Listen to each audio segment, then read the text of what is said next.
My wife cheated on me with her boss, stole $200, $0 from our joint account to buy a house with him, and now she's claiming I'm the one trying to steal the property in a bitter court battle. I thought I knew her, but everything's a lie. Hello everyone. Dear listeners, please share your thoughts in the comments section below. And don't forget to like, share, and subscribe. Now, let's begin the video. Using a throwaway for obvious reasons, with certain specifics modified to preserve anonymity. I never thought I'd be the guy writing a story like this, but here I am. It all started one ordinary Thursday afternoon, or at least I thought it was ordinary. I came home early from work, something I rarely do, and found my wife acting weird. She was packing around the living room, nervously checking her phone, and when I asked what was wrong, she brushed it off, saying she was just stressed from work. Yeah, right. The strange thing was, she'd been acting distant for weeks. Little things, she'd cancel plans at the last minute, lie about where she'd been, hide her phone even more than usual. I chalked it up to her being busy or stressed, but deep down I knew something wasn't right. I just didn't want to admit it. Then came the day I found her phone unlocked when she went to the bathroom.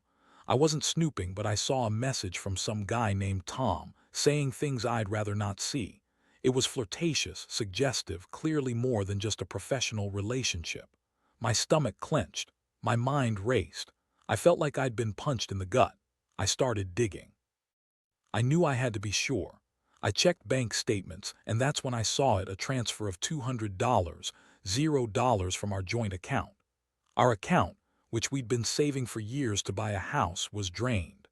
The money was gone, and the only explanation I could piece together was that I'd stolen it to buy a house with Tom. That's when I realized she'd been cheating on me and planning to leave with him. I couldn't believe it. The woman I loved, the woman I trusted with everything, was secretly screwing her boss, Tom, and stealing from us to start a new life with him. I felt numb, like my entire world was collapsing. How could she do this? How could she lie to my face for so long? I kept asking myself if I ever really knew her at all. The next few days were a whirlwind of rage, disbelief, and pain. I confronted her, of course. I told her I knew about everything. Her response? Denial, of course. She called me crazy, said I was making it all up, that I was paranoid. She said Tom was just a friend, that I was overreacting, that I was trying to ruin her life. But I had the proof, the bank records, the messages, and she couldn't deny those. She spun stories, twisted her lies, but I wasn't buying it. I felt like I was living in a nightmare. The betrayal cut so deep I didn't know how to breathe. I thought I knew her, but everything was a lie. The woman I married, the woman I had shared my life with, she was gone. Instead, I was left with a stranger, a thief, a cheat. And the worst part, she was still trying to gaslight me, pretending it was all some misunderstanding, that I was the one trying to steal the house in some twisted revenge plot. I won't lie, I was furious. Not just because of the money, but because she'd played me for a fool. I felt betrayed, humiliated, and broken. How do you come back from something like this? How do you pick up the pieces after discovering your wife's been screwing your boss, stealing your savings, and then lying to your face?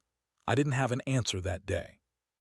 All I knew was that my life had changed forever, and I was left standing in the wreckage of what I thought was a normal marriage. After that initial shock started to wear off, a strange calm settled over me, like I was observing everything from a distance. I spent nights lying awake, replaying every moment, every sign I missed, every little lie she told. Kept insisting she was innocent, that Tom was just a business friend, that I was overreacting and jealous. The way she looked at me sometimes with that bitchy smirk made my blood boil. She thought she could spin her lies and I'd just accept it. Not a chance.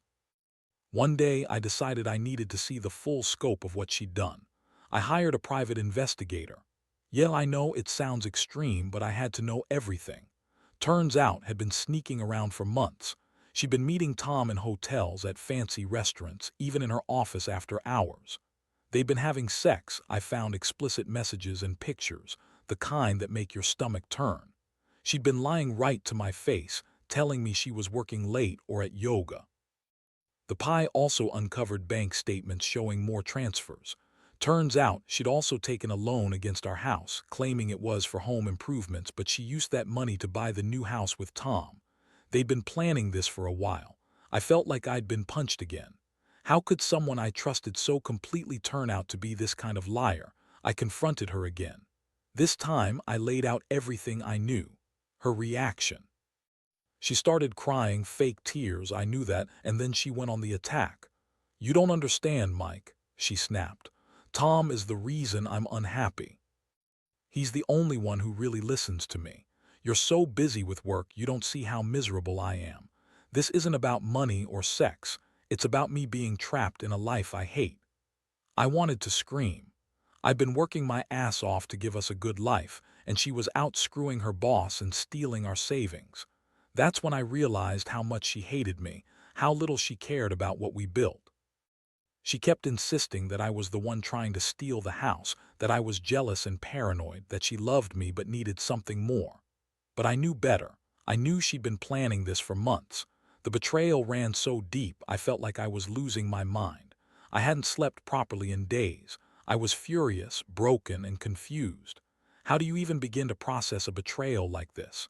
How do you look at someone you once loved and see nothing but lies? I thought I knew, but now I was certain she'd been living a double life. The woman I thought I married was nothing more than a con artist, a liar, a thief, and she was still trying to convince me I was the bad guy. That's when I realized I couldn't stay silent anymore. I started gathering evidence, talking to lawyers, preparing for the inevitable court battle. I knew she'd try to spin it as a bitter attempt to ruin her, but I didn't care. I wanted justice, and I wanted her to pay for what she'd done. But I wasn't going to let her get away with this. Not without a fight. The more I dug into her lies, the clearer it became that I'd been planning this whole thing for months. I found emails, texts, and even voice messages where she'd been talking about starting fresh with Tom, about how she hated the life we had built together, and how she couldn't stand the thought of staying married to me any longer. It was all laid out in black and white, and it made my stomach turn. The woman I had trusted, the woman I thought loved me, was secretly plotting her escape, and I was just a pawn in her game.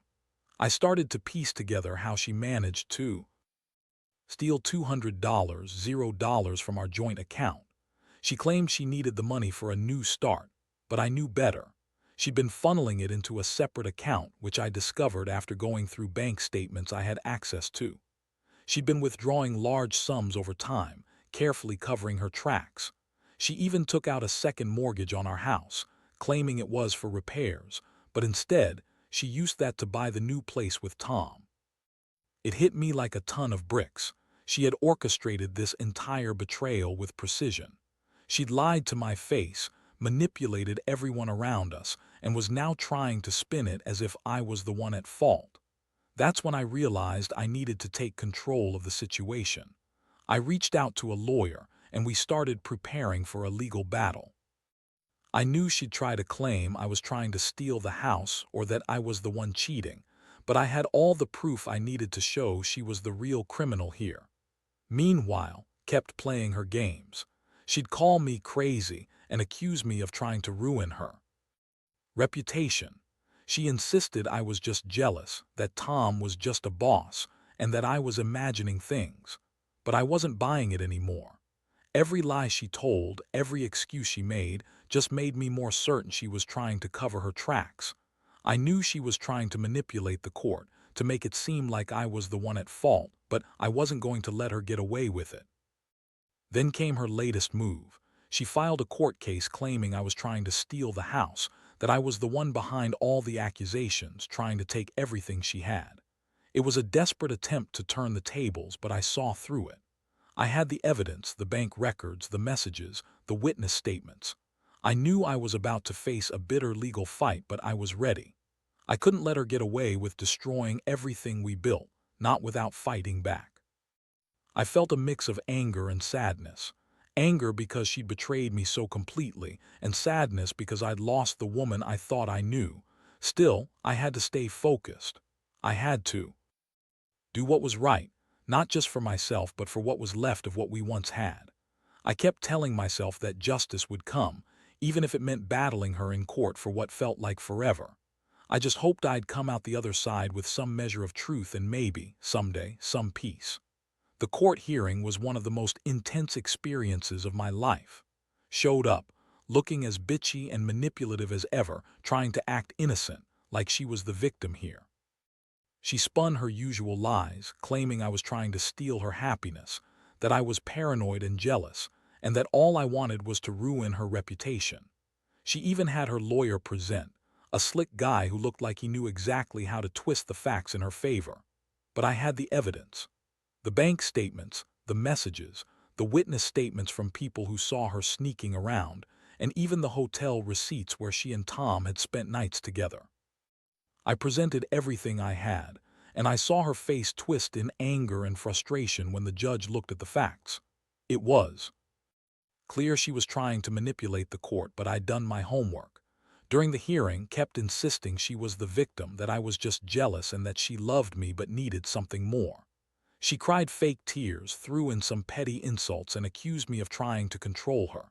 Her lawyer tried to paint me as the bad guy, claiming I was trying to steal the house and ruin her reputation. But I held my ground. I knew the truth. I had the proof. The judge took a long time to review everything, but I could see the wheels turning. It was obvious had lied her way through most of her testimony. The court was beginning to see her for what she really was, a woman who'd betrayed her vows, stolen our money, and tried to cover it all up with lies. I felt a small flicker of hope that justice might still be served.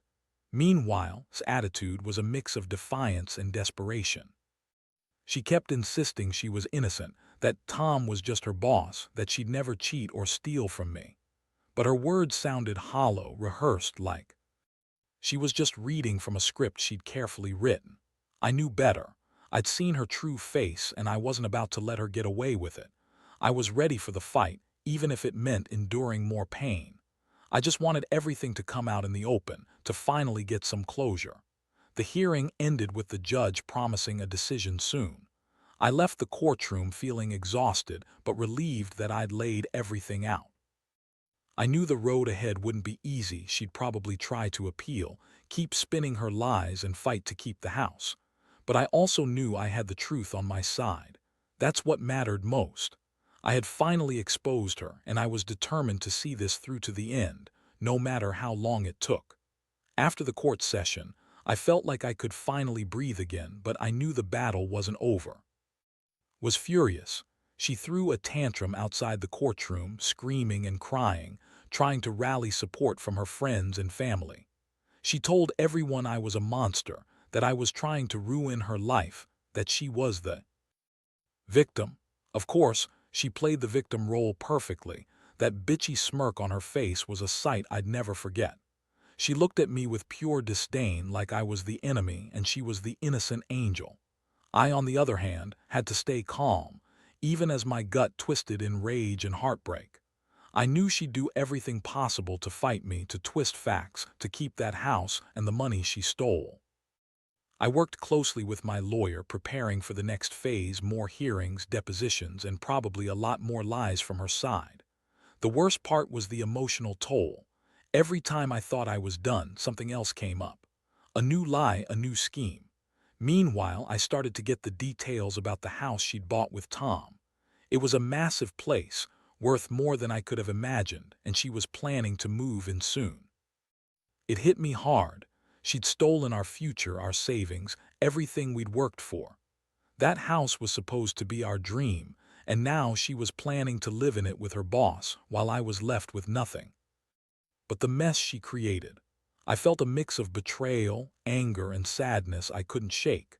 I also found out that she'd been lying about her finances for months, hiding assets, and even forging some documents to cover her tracks.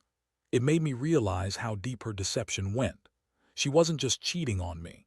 She was actively trying to wipe out what little stability we had. Every time I thought I was close to understanding her, she'd pull out some new lie, some new trick to stay one step ahead. It was exhausting, but I refused to give up. The worst part, I still loved her. Somehow, after everything, I couldn't completely let go. But I knew I couldn't stay married to someone who had betrayed me so completely. I was beginning to see that I had to cut her out of my life entirely if I wanted any chance at healing. That realization was both terrifying and freeing. I had to accept that she was gone, replaced by this scheming, manipulative woman who only cared about herself. Now, I was just waiting for the final court decision. I was ready for the fight to end, even if I knew it might drag on for months. I'd collected all the evidence, had my story straight, and was prepared to go the distance. I'd do whatever it took to get back what was mine and to protect what little dignity I had left. If she thought she could lie her way out of this, she was dead wrong. I'd make damn sure the truth came out, no matter how much she tried to spin it. The final court date arrived sooner than I expected, and I knew this was the moment everything would be decided. I sat there in the courtroom, feeling a mixture of exhaustion and resolve, clutching the folder filled with all the evidence I'd gathered over the past few months. Sat across from me, her face a mask of smugness and defiance, but I could see the flicker of fear behind her eyes. She knew her lies had been exposed, and she was desperate to hold onto her new life with Tom, no matter the cost. The judge listened carefully to both sides, reviewing documents, listening to testimonies, and scrutinizing every piece of evidence. I saw her lawyer trying to spin her stories, but the truth was too overwhelming. My lawyer laid out the case clearly: theft, her affair, her forging documents, and her attempt to claim the house as her own. It was all there, irrefutable. When it was my turn, I poured out my heart, describing the betrayal, the pain, and the devastation she'd caused. I told the court how she'd stolen our future, how she'd lied and manipulated her way into this mess. As the judge deliberated, I felt a strange sense of relief. I'd fought for justice and had done everything I could. When the decision finally came down, it was a blow too. The court ruled that she had indeed committed fraud, theft, and breach of marriage vows. The house was awarded to me, and she was ordered to repay the stolen money plus damages. Her face crumpled, but she kept trying to argue, to spin her lies even now. It was pathetic, really. The court saw through her every move. After the ruling, I felt an enormous weight lift from my shoulders. I was finally free from her lies, her manipulations, her betrayal. I knew the road to healing wouldn't be easy. I'd have to rebuild my life from scratch, but at least I had the truth on my side. I watched her leave the courtroom, her face a mixture of anger and defeat, and I knew that the woman I'd loved was truly gone. She'd chosen her path, and I'd chosen mine. In the end, I learned a lot about trust, deception, and resilience. I learned that sometimes the people closest to you can turn out to be the biggest liars, and that justice can be slow, but it's worth fighting for. I realized I had to focus on myself, on healing, and on moving forward. I still feel the sting of betrayal, but I also feel a sense of closure I never thought I'd find. I hope anyone reading this who's going through something similar finds the strength to stay honest, stay vigilant, and never let anyone steal your peace. Because, in the end, the truth will come out, it just might take a while.